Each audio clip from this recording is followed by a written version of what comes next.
If I had a dick, this is where I'd tell you to suck it. Did the crocodile kill your husband? Yes.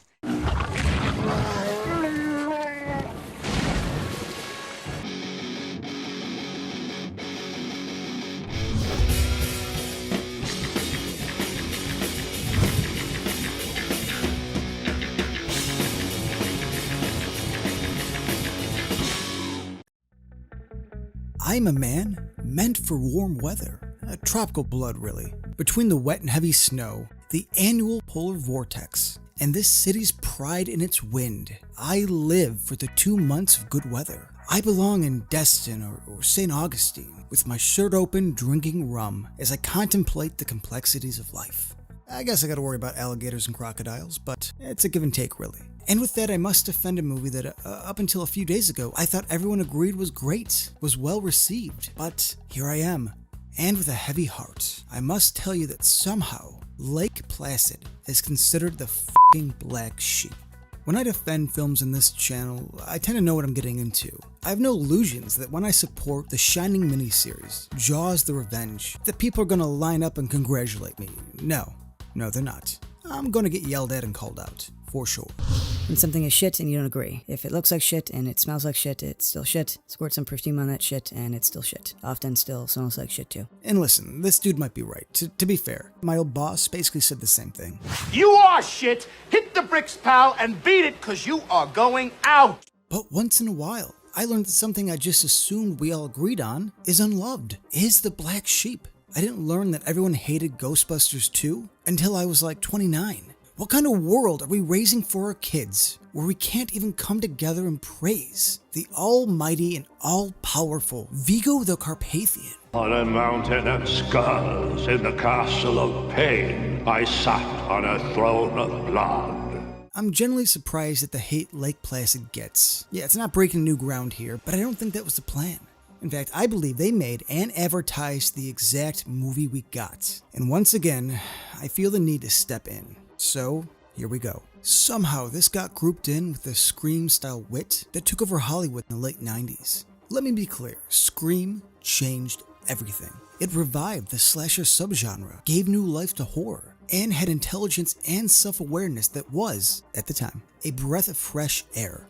And like anything that breaks the mold, Hollywood beat it senselessly. Kinda like Bruce's face from Goodfellas. Oh, hey! What are you doing? Whereas Ebert, and much love for everything he did, famously said, in its present form, it's an uneasy compromise between a gorefest and a comedy. What Lake Placid did so well was its horror comedy tone. Anaconda did great in '97, and it's okay, I guess. I could see some similar parallels. It brought back the big budget monster movie, but let's be honest, Lake Placid is far superior. I don't care how hot Jennifer Lopez was in '97. Bill Pullman saved the goddamn world with his amazing speech. We're going to survive! Today, we celebrate our Independence Day! We call that a checkmate. More of a Jaws knockoff.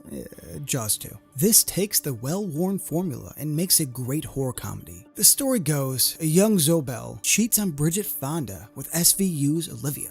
To keep the peace and avoid tension, he sends his ex on assignment to Maine, where something has just eaten a civil servant at the peaceful Black Lake. They wanted to call it Lake Placid, but somebody said that name was taken. It's too bad.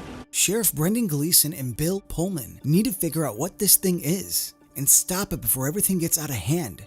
I likened this to Jaws 2 earlier, and yeah, this mirrors that setup quite well.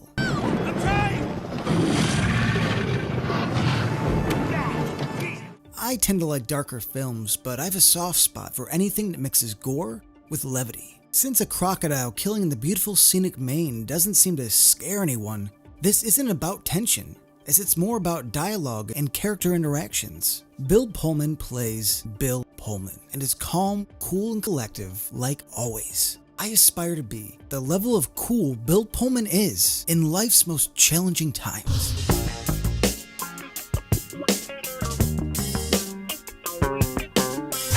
Oliver Platt. Man, do I wish this guy worked more. His comedic timing and charisma are truly underrated. and I really wish there was more credit given for his amazing turn in Fargo.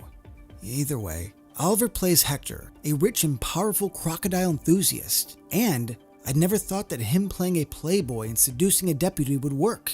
But yeah, it does. Could she stay? We were hoping to mate. Oliver Platt and Brendan Gleeson's banter is one of the best parts of the movie. He's constantly busting balls and continues to insult the sheriff every chance he gets. Is this the man who was killed? He seemed taller. Oh, the earth is round and so should you be.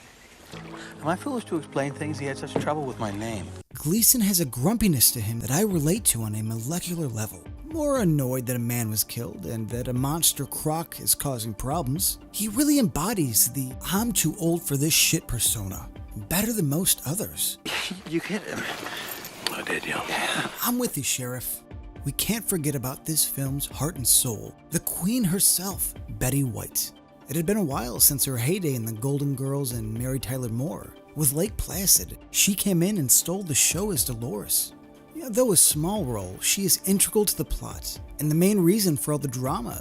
Since everyone is just pretending this isn't some lost prehistoric creature, Betty White has been feeding these things for years, and like any good pet owner, adjusting the diet if need be. These are not mythical or even sci-fi. These crocodiles are just well fed. Not only is she pro-croc in this situation, but her shit-talking game is next level. If I had a dick, this is where I'd tell you to suck it. Thank you, Officer Fuckmeat. You're all cocksuckers! A few more times, and Al Swearingen gets his wings. You're all cocksuckers! Cocksuckers! Cocksuckers! Cocksuckers!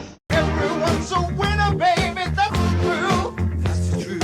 Written by David E. Kelly, who is known for sharp dialogue and a bit of surreal comedy. He is well known for the groundbreaking television show Ally McBeal, which should give some credit to the fantastic Parker Lewis Can't Lose. Yeah, you're my main man, Kubiak. You can see some of his signature comedic leanings with the writing in Lake Placid. Like I said, this is all about the characters. They don't really address the tension, but use it as a means to get the characters in different situations. The random bear attack may be one of the best scenes in the film. After a wacky mishap with a rope trap, a giant killer bear charges everyone, only to be eaten at the last second in a surprise attack by the crocodile. This is not shot with tension in mind. I mean, the bear's sneak attack is odd in itself, and besides a terrified Fonda, this comes off as more of a surprising nuisance. Of course, Bill Pullman isn't scared. Why would he be? Look at him. Nothing could scare that man. Not aliens, not voodoo, not even Robert Blake. I can see this scene being a prime example of what turned most people off. Slightly awkward and very random. This doesn't really do anything, but who cares? My only complaint is that it was too quick. As enjoyable as this is, I still have a couple issues. Bridget Fonda is a great actress, or was, before her retirement. But I don't like her portrayal of Kelly Scott. As a worried neurotic, I get it. She is supposed to be out of her element. But her performance is just grating. Maybe if the character had more of an arc and became somewhat confident as the story progressed. But instead, we got this. You threw it at me. Did you see that? I don't do field work, and even if I did, Maine? Now what? People have been killed. I hardly think I'm having a good time. What? This is R-rated, and aside from a few moments, you can't even tell. I know this was a big budget horror comedy, but come on. Go big or go home. This is way too tame for an R-rated monster flick. And for a quick film, that isn't enough to ruin a good time. Stan Winston Studios did the creature effects, and when the croc is on screen, it looks great. They switch between the practical and CGI throughout. They even used the Jaws method by keeping the monster hidden for large chunks of the film. The CGI isn't bad for the time, and though I wish we had more of the monster crocodile, overall, we do get these two great helicopter attacks, and this beautiful underwater shot. I understand why, and respect that they knew their own limitations. So if you haven't given this a chance in a while, or have never even seen it, take my word for it. It's one hell of a ride. And until I get somewhere warm, as I assume Maine doesn't get many monster crocs, I'll stay secure right here. Safe away from any water. Safe in my city. Yep, totally safe.